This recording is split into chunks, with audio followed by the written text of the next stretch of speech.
પહેલા પાછળનો ભાગ આખો કમ્પ્લીટ કરી લેવાનો. પાછળનો ભાગ કમ્પ્લીટ થઈ ગયા પછી આગળના ભાગમાં 1.5 ઇંચ કપડું એક્સ્ટ્રા લેવું. આ 1.5 ઇંચ કપડું છે તમારું. આ 1.5 ઇંચ કપડું એક્સ્ટ્રા લઉં છું. તમે એમ કહો છો ને કે બ્લાઉઝ કટ પરમાં વગર ન થાય, તો જ્યારે તમારે બ્લાઉઝ બનાવવો હોય ત્યારે તમારે પાછળનો ભાગ સૌપ્રથમ કટિંગ કરી નાખવાનો. પાછળનો ભાગ કટિંગ કર્યા પછી આગળમાં 1.5 ઇંચ એક્સ્ટ્રા લેવાનું. આટલું 1.5 ઇંચ એક્સ્ટ્રા કપડું લઈ લેવાનું. પછી અહીંથી 6 ઇંચ લેવાનું. કેટલું લેવાનું? આ લંબાઈ આર્મહોલ પછીની લંબાઈ 6 ઇંચ લેવાની. જોઈ લેજો, આર્મહોલ પછીની મેં 6 ઇંચ લંબાઈ લીધી છે. 6 ઇંચ લંબાઈ લઈને અહીંથી આ પહોળાઈ છે ને 4.5 ઇંચ લેવાની. અહીંથી પાછળનો ભાગ આખો 15 ઇંચનો છે. 15 નો છે અને આ આર્મહોલ 5.5 નો છે. અને અહીંથી છે આ 6 ઇંચ. આ ભાગ તમે કટિંગ કર્યો 6 ઇંચનો. પછી આ ભાગ છે 4.5. જો આ એટલું. પછી અહીંયાથી તમારે ધીમે ધીમે કરીને આ રીતના લેવાનું. જો ધીમે ધીમે જવાનું છે. જુઓ તમે, થઈ ગયો તમારા કટોરીનો શેપ. જુઓ પછી જે મેં આ જે ભાગ એક્સ્ટ્રા લીધો છે ત્યાં એક્સ્ટ્રા મેં આમ કરી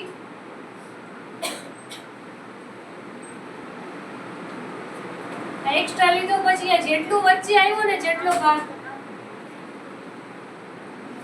એમાં એનું મેં વચ્ચે ટીક કરી નાખ્યું. વચ્ચે મેં આ એક ટીક કર્યું છે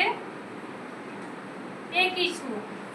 આ જેટલી કટોરીની બે બાજુ છે એનાથી મેં વચ્ચે 1 ઇંચ ટીક કર્યું છે.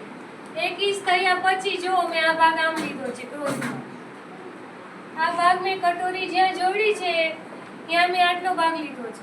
પછી બીજો શેપ છે તો આ શેપ મેં અહીંથી 1 ઇંચ ઊંચો લીધો છે. ધ્યાન રાખજો ખાસ કરીને કે મેં આ ભાગ 1 ઇંચ ઊંચો લીધો છે. જુઓ તમે, આ ભાગ 1 ઇંચ ઊંચો લીધો એટલે કટોરીનો શેપ આવી ગયો. આ 4.5 લીધું એટલે આ થઈ ગયું. આ 6 ઇંચ લીધું અને સિલાઈમાં જતા 6.5 લેવાનું. અડધો ઇંચ એક્સ્ટ્રા લેવાનું. અડધો ઇંચ જે એક્સ્ટ્રા લીધું છે સિલાઈમાં જાય એ માટે. પછી જો હવે આ કટોરી, તો આ કટોરી બનાવવા માટે મેં આ ગોળ શેપ કર્યો છે.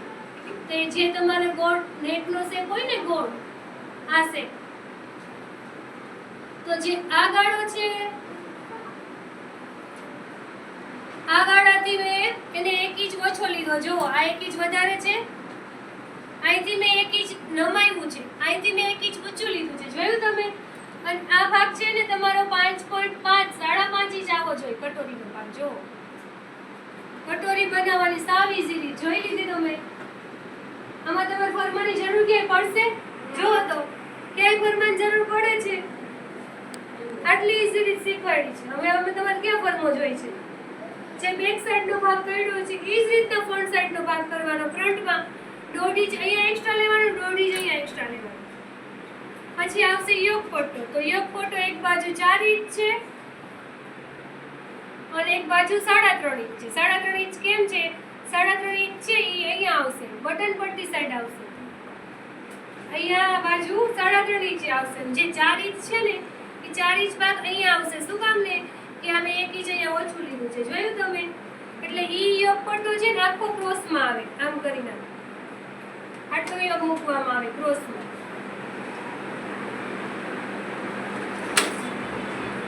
અહીંયા 4 ઇંચ થઈ ગયું અને અહીંયા આવશે 3.5 ઇંચ.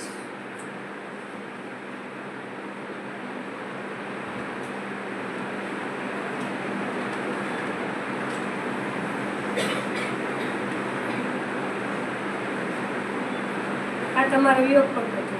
જોઈ